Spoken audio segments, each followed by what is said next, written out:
चौदहवीं का चांद हो या आफताब हो, जो भी हो तुम खुदा की कसम लाजवाब हो। आप सच सच बताएं कि रफ़ी साहब से सीखा है आपने?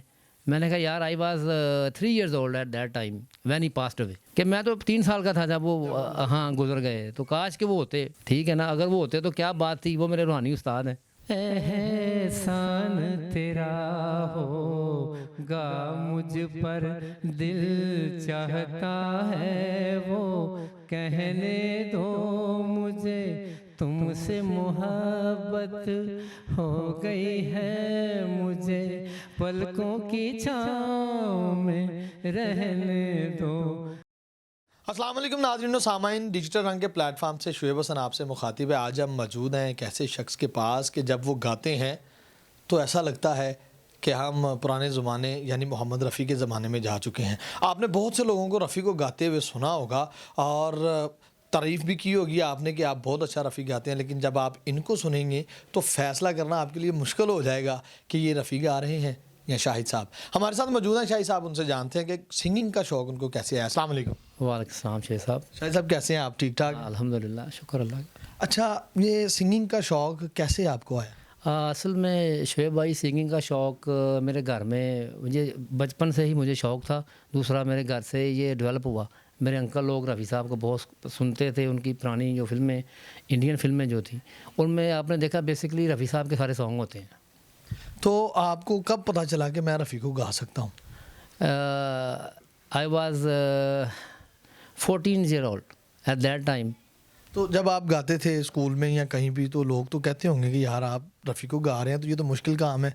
हाँ, मुझे वैसे ही स्कूल में गुलूकार कह के कहते बुलाते थे कि यार ये शाहिद आप बहुत अच्छा गाते हैं। और स्कूल में तो वैसे मेरा मुकाबला होता था दूसरे लड़कों के साथ ना, तो वो कुमार सानू को गाते थे, मैं रफ़ी साहब को गाता था, तो नंबर 1 मेरी पोजीशन आती थी। रफ़ी के अलावा भी आप सिंगर्स को गाते हैं या सिर्फ रफ़ी पसंद है? बेसिकली मैं ज़्यादातर रफ़ी साहब को गाता हूँ। किशोर के 1-2 गाने हैं स्टार मेकर पे, लेकिन रफ़ी साहब को मैंने बेसिकली गाया है। रफ़ी साहब को ट्रिब्यूट पेश करता हूँ। जो उन्होंने गाए गाने, वो जब गाते थे तो कहते हैं कि चलता दरिया जो है ना, समुंदर वो रुक जाता था। तो आपने कोशिश की कभी बड़े प्लेटफॉर्म पर गाने के लिए? असल में बेसिकली मुझे सिर्फ शौक़ ही था। प्लेटफार्म की मुझे ज़रूरत नहीं पड़ी। मैं वैसे स्कूल के ज़माने में और कॉलेज के ज़माने में, ठीक है, रफ़ी साहब को गाता था और मुझे सारे रफ़ी कह के बुलाते थे। और वैसे भी आपको शायद पता होगा उनके बेटे का नाम भी शाहिद है। जी, जी, हाँ, उनके बेटे का नाम भी शाहिद है और वो भी गाने गाते हैं, शाहिद रफ़ी। और मैंने सुना है कि आपको शाहिद रफ़ी के नाम से भी जाना जाते हैं, आप इलाके में लोग कहते हैं कि ये शाहिद रफ़ी हैं। हाँ, बेसिकली ऐसे ही सही कह रहे हैं आप। तो गाने के अलावा आप क्या करते हैं? क्या आपकी एक्टिविटीज़ हैं? मैं बेसिकली अल्हम्दुलिल्लाह जब जॉब नहीं थी तब मैं एक टीचर था, एज़ ए टीचर काम कर रहा था। आज माशाल्लाह 20 साल हो गए मुझे नौकरी मिले हुए। तो ये मैंने सुना है बड़ा इंटरेस्टिंग वाक़या आपका जब आप जॉब के लिए गए, ये थोड़ा-सा ज़रा बताएँ? हाँ, 500-600 लड़कों में मैं सेलेक्ट हो गया नौकरी के लिए, सरकारी नौकरी के लिए मैं सेलेक्ट हुआ। तो वो कहते हैं यार कोई सिफ़ारिश लेके आओ। तो मैंने कहा यार सिफ़ारिश तो मेरे पास एक ही है, मेरे पास दुरूद पाक था, गुंबद खज़रा उसके ऊपर बना हुआ था, मैंने वो शो कराया उसको। मैंने कहा मेरे पास तो मेरे आका ही हैं, इन्हीं की सिफ़ारिश है। माशाल्लाह, तो वो कहता है आप यार जज़्बाती हो गए, मेरी आँखों में आँसू आ गए। तो मैं घर आ गया इंटरव्यू दे के। 2 महीने शुएब भाई पढ़े कि मुझे लेटर ना आ गया कि यू हैव बीन सिलेक्टेड। तो अब आप जॉब पर जाते हैं, उधर भी लोगों को गाना सुनाकर महसूस करते होंगे? हाँ, क्यों नहीं, व्हाई नॉट। ऑफ़िस में तो मेरे फ़ैन हैं सारे। 2 बोल, आप ज़्यादा इंतज़ार नहीं वहाँ से हो रहा होगा कि जितनी हमने आपकी तारीफ़ें कर दी हैं, ज़रा 2 बोल मोहम्मद रफ़ी की।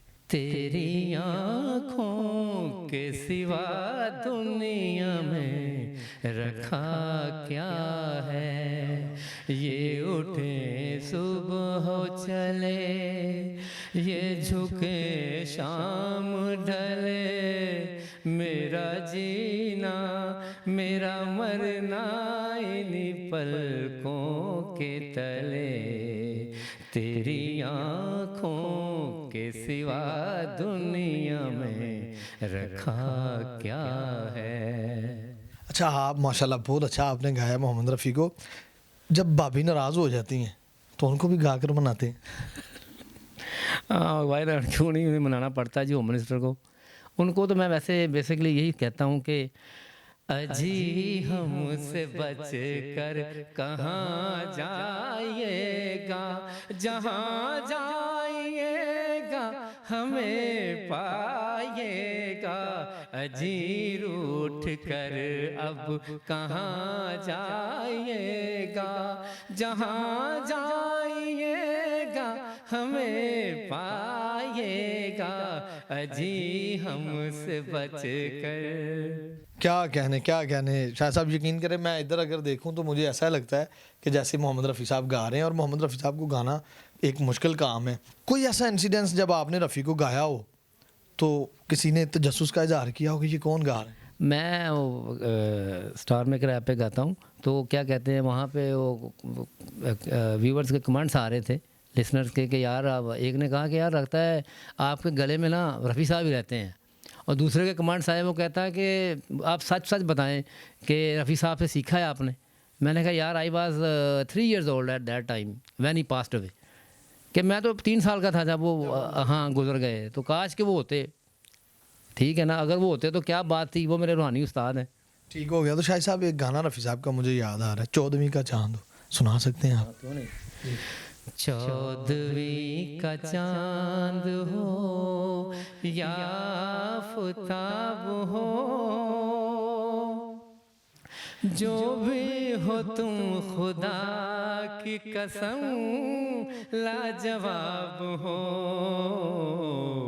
14वीं का चांद हो या आफताब हो, जो भी हो तुम खुदा की कसम लाजवाब हो। 14वीं का चांद हो। क्या बात है शाह साहब, क्या बात है। ज़िंदगी भर नहीं भूलेगी बरसात की रात। हाय वो रेशमी जुल्फों से बरसता पानी, फूल से गालों पे रुकने को तरसता पानी।